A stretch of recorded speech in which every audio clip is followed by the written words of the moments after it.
Be me, 20 years old, second-year economics major, sitting in Econ 301 Intermediate Microeconomics massive lecture hall with maybe 200 students. Professor droning on about labor market economics and wage determination, barely paying attention because I already know where this is going.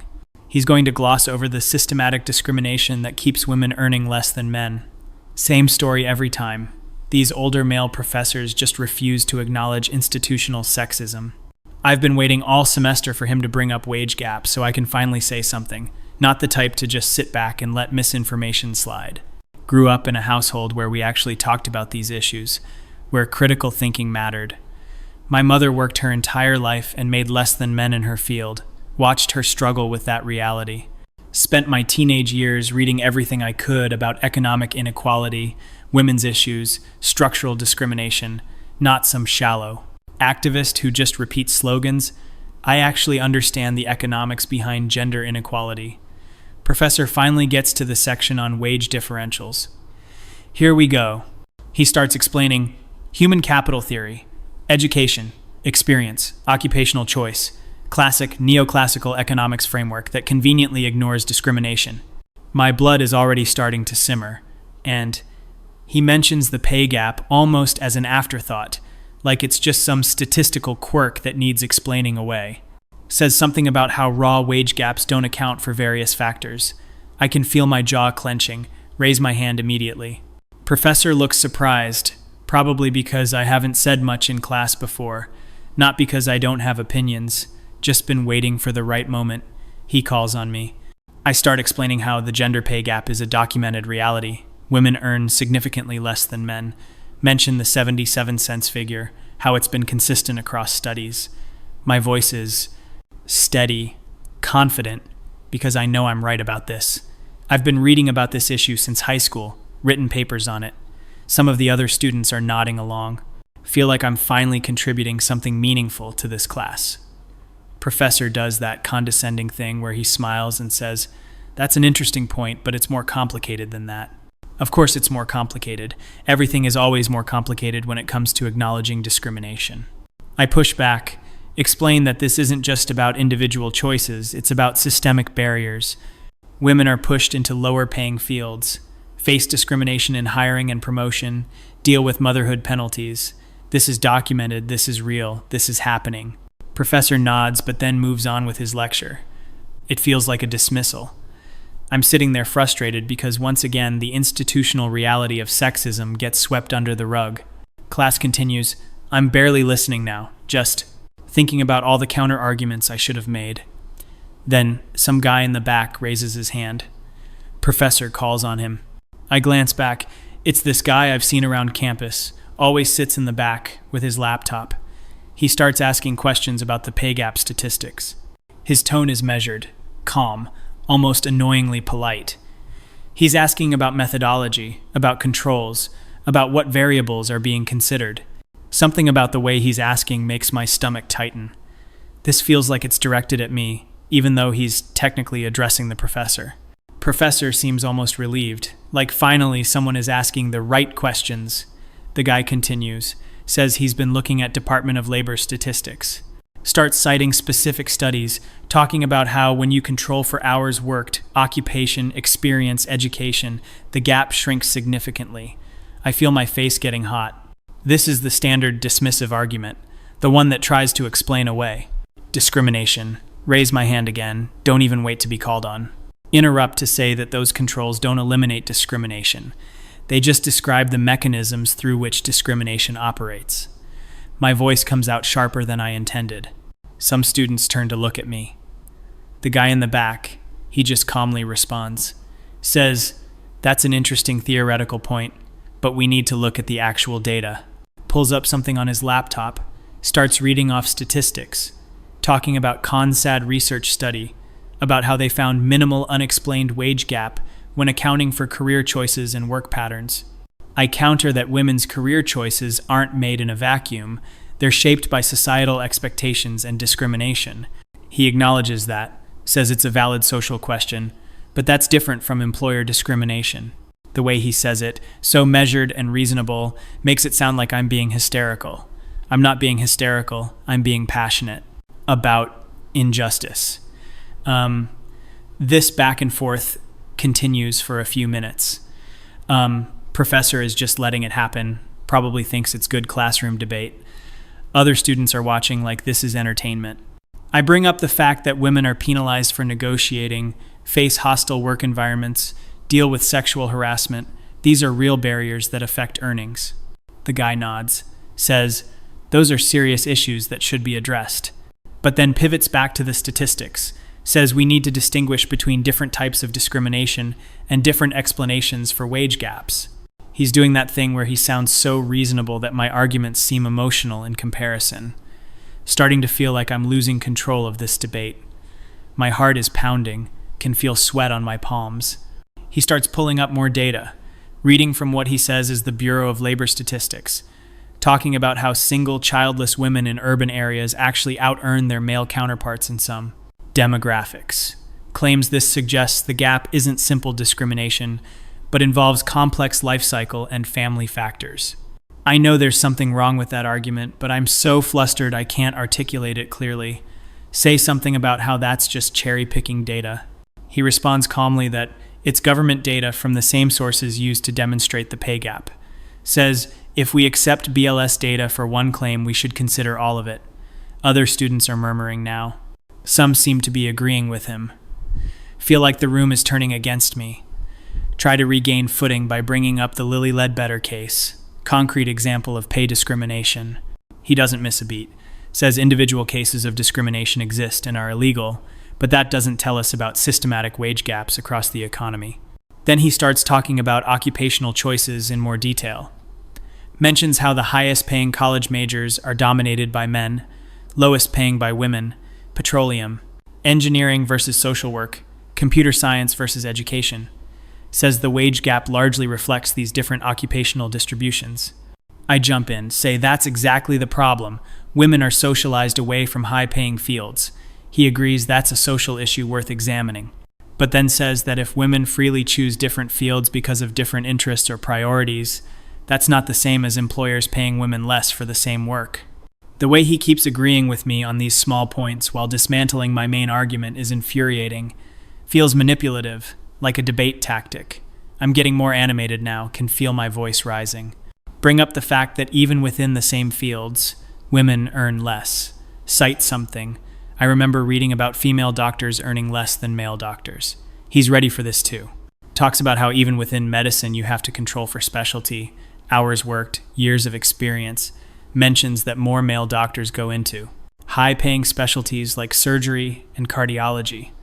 More female doctors choose pediatrics and family medicine, which pay less. Says this isn't discrimination by hospitals, it's different career paths within the same field. I counter that women are discouraged from surgery, face sexism in those specialties.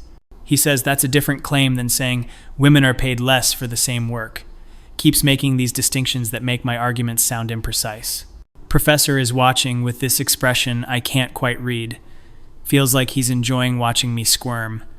The guy continues, now he's pulling up data about hours worked. Talking about how men on average work more hours than women, especially among salaried professionals. Says in many high-paying careers, there's a disproportionate premium for working long, inflexible hours. Mentions recent study about MBA graduates, how the gap emerges after children because of hours worked. I try to interrupt, say that's because women are forced to do unpaid care work. He lets me finish, then calmly says, that's a division of household labor issue, not employer discrimination. Says if we're concerned about that, the solution is different than claiming employers pay women less for the same work. I'm scrambling now, trying to remember all the arguments I've read. Bring up something about resume studies, how identical resumes with female names get fewer callbacks. He nods, says those studies are important for understanding hiring discrimination. But then says that's about hiring bias, not wage gaps among current employees. Keeps creating all these careful distinctions. Says discrimination exists in various forms, but we need to be precise about what we're claiming. My thoughts are getting jumbled. I'm mixing up different arguments. Mention something about the wage gap increasing with age. He's ready for that too. Talks about how that correlates with children, career interruptions. accumulated experience gaps, brings up data about childless women's wages tracking more closely with men's, suggests this indicates motherhood and career continuity are major factors, not discrimination against all women. I can feel my face burning now. Other students are completely silent, just watching this unfold. Feels like everyone is judging me. Try to regroup. Go back to the basic point that women earn less overall and that matters. He agrees it matters, says economic inequality is worth studying, but then says, if we misdiagnose the cause, we'll implement wrong solutions. Says if the gap is mostly about occupational choice and hours worked, then policies should address those factors, not enforce equal pay laws which already exist and don't solve the underlying issues. Mentions that countries with strongest equal pay enforcement still have significant wage gaps. I don't know enough about international comparisons to counter this effectively, feeling completely out of my depth now. He starts talking about something called the gender equality paradox. Says, in more gender-equal countries, occupational segregation is actually higher. Women in Norway and Sweden still choose different fields than men despite minimal barriers. Suggests this indicates preferences might play a bigger role than discrimination in career choices. I stammer something about how preferences are socially constructed. He agrees they are, but says that doesn't mean they're the result of current discrimination. Could be cultural factors, evolutionary factors, complex developmental factors. The way he says, evolutionary factors makes me want to scream. Here comes the biological determinism argument. I challenge him on that. Say we can't use biology to justify inequality. He clarifies he's not justifying anything, just explaining that wage gaps might have multiple causes. Says, understanding real causes is necessary for effective policy. My hands are shaking now. I've gone from feeling confident to feeling completely dismantled. Try one. More time. Bring up the World Economic Forum's data on the global gender gap. He's familiar with that too. Talks about how their wage gap calculations have been criticized for methodology. Mentions they don't adequately control for occupations and hours. Says even their own data shows the gap is smallest in economic participation and largest in political representation. Suggests this indicates different types of inequality require different explanations. I'm out of ammunition. Every single point I've raised, he's had a response ready. Not just opinions, but data, studies, statistics. He's clearly spent time researching this extensively. Meanwhile, I've been relying on things I've read in articles, heard in conversations, assumed were true. The confident feeling I had at the start of class has completely evaporated. Now I just feel exposed, like everyone can see I didn't actually know what I was talking about. Professor finally steps in, says this has been an interesting discussion, suggests we need to wrap up and move on with the lecture. I'm relieved it's ending, but also humiliated that the professor had to rescue me. The guy in the back just nods, closes his laptop, done with the conversation. He doesn't even look smug or triumphant, which somehow makes it worse. If he were gloating, I could dismiss him as an asshole. But he was calm and factual the entire time, which makes me look like the unreasonable one. Rest of the class proceeds, but I can't focus. My mind is replaying every moment of that debate, thinking of all the things I should have said, better arguments I could have made. But honestly, I don't know if I have better arguments. Everything I thought I knew suddenly feels shaky. The statistics I've been citing for years, are they actually misleading? Have I been oversimplifying a complex issue? No, that can't be right. I know women face discrimination. I've experienced it myself, heard stories from countless women.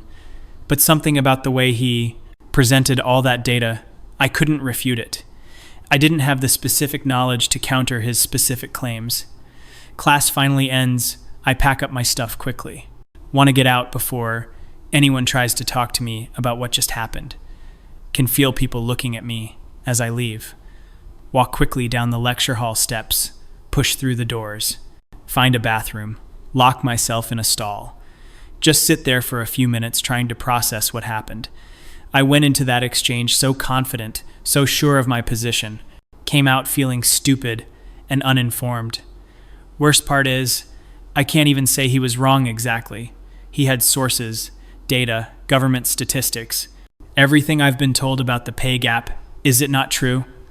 But that can't be right either. Something is off about his argument.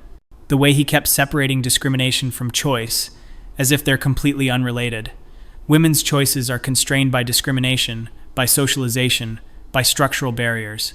But I couldn't articulate that clearly in the moment. I kept getting tangled up in his statistical arguments, feeling angry now, at him for ambushing me like that, at myself for being unprepared. He clearly came to class, ready to have that debate. Probably had all those stats loaded on his laptop, just waiting for someone to bring up the pay gap. What kind of person does that? Who spends their time preparing to debate feminists in economics class? Probably one of those guys who spends all his time online in men's rights forums. But even as I think that, I know it's unfair. He didn't come across as a men's rights activist, didn't use their typical rhetoric.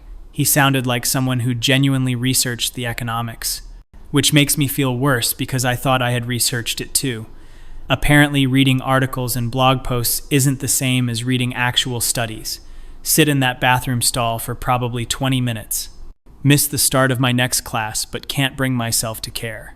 Finally emerge, look at myself in the mirror. My face is still flushed, eyes slightly watery. Pull myself together, wash my face, try to look normal. Head to the library instead of my next class. Need to actually look up these studies he was citing. Find a computer in a quiet corner. Start searching. CONSAD research study on gender pay gap. There it is. Start reading through it. Dense economic analysis. They did find that most of the wage gap disappears when controlling for various factors. But the report also says discrimination is difficult to measure and may still play a role. So he was technically right, but also not telling the whole story. Look up Bureau of Labor Statistics data he mentioned. The stuff about young childless women in urban areas, it's real. There are demographic groups where women slightly out-earn men. Never knew that. Every article I've read focused on the overall gap. Keep digging deeper into academic studies on the pay gap. It's complicated. Much more complicated than I realized. There are studies supporting various positions, methodological debates, different interpretations. The confident 77 cents figure I cited, it's real, but it's also the unadjusted gap. When you control for factors like occupation, hours, experience, it shrinks significantly. But some researchers argue those controls are inappropriate because they adjust away discrimination.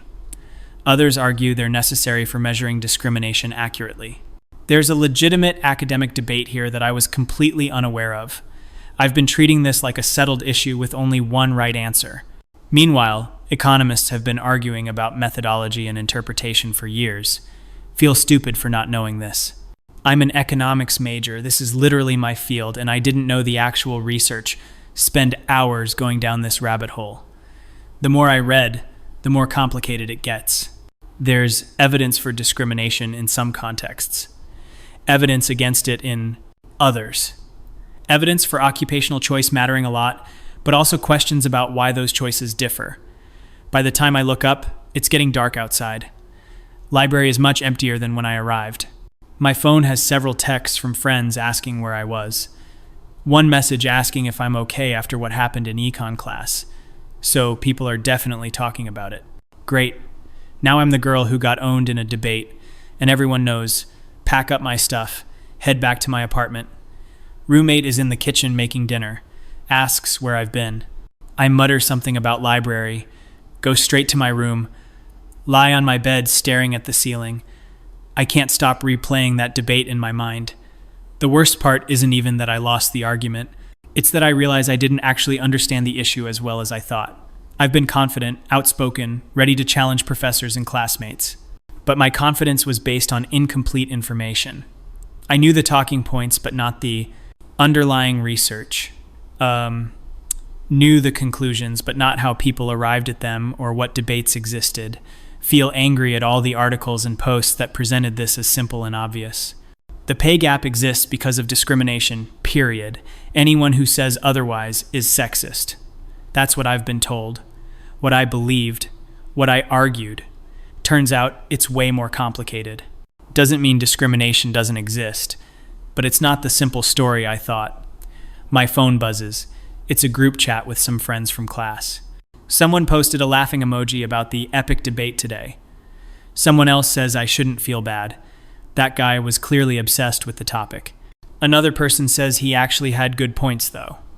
The conversation devolves into an argument within the group chat. I mute it, can't deal with this right now. Think about texting my mom, but what would I even say? Called out a professor for glossing over sexism, got demolished by classmate with statistics, feeling dumb. She'd probably be supportive, but I don't want to talk about it. Skip dinner, not hungry anyway. Try to do homework for other classes, but can't concentrate. Keep thinking about how confident I felt this morning. Ready to speak truth to power, challenge the professor, educate my classmates. Now I feel like I don't know anything. Worst part is, I still believe discrimination is real and matters. I've experienced it, other women experience it, it's part of our reality. But apparently the way I understood it, the statistics I relied on, weren't the full picture. How am I supposed to argue for things I believe in if I don't have the evidence right? How am I supposed to trust my own judgment if I was this wrong about something I cared about? Finally fall asleep around midnight, exhausted from stress. Wake up the next morning dreading going to campus. Have that same econ class today. We'll have to see everyone again. And consider skipping, but that would be even more embarrassing. Drag myself to campus, avoiding eye contact with everyone. Get to the lecture hall early. Sit in a different section than usual. Hope to just blend in and not be noticed. Other students file in. Some glance my way. Can't tell if I'm being paranoid or if they're actually looking. The guy from yesterday sits in his usual spot in the back. Doesn't even look in my direction, just sets up his laptop like normal. Professor starts class. Doesn't mention yesterday's debate. Just continues with the next topic in the syllabus. I sit there silently taking notes, not raising my hand once. The confident student ready to challenge the professor is gone. Now, I'm just trying to avoid attention and get through the class. Used to think being outspoken and challenging authority was brave. Now I realize maybe I should make sure I actually know what I'm talking about first. Class ends without incident. I pack up and leave quickly. One of my friends from the class catches up with me in the hallway. Asks if I'm okay. Says, "Yesterday seemed rough." I shrug it off, say it's fine, just a debate. She says that guy was being kind of aggressive with all his statistics. I appreciate her trying to make me feel better, but can't really agree. He wasn't aggressive, he was just prepared and I wasn't. That's what actually stings. Spend the rest of the day in this weird fog of self-doubt. Question whether I should keep speaking up in classes. Question whether my other strongly held beliefs are based on incomplete information too. Question whether I've been embarrassing myself this whole time without realizing. Get home that evening, finally check all my messages. There's a post on the university subreddit about the debate. Someone recorded part of it on their phone, apparently. My stomach drops. Please don't let this be going viral. The post has comments debating the pay gap statistics. Most people seem to think the guy was right, but some are defending my position. One comment says, "I seemed passionate but unprepared." That's the nicest way to put it, I guess. Another comment says, "This is why feminists rely on emotion instead of facts." That one makes me furious.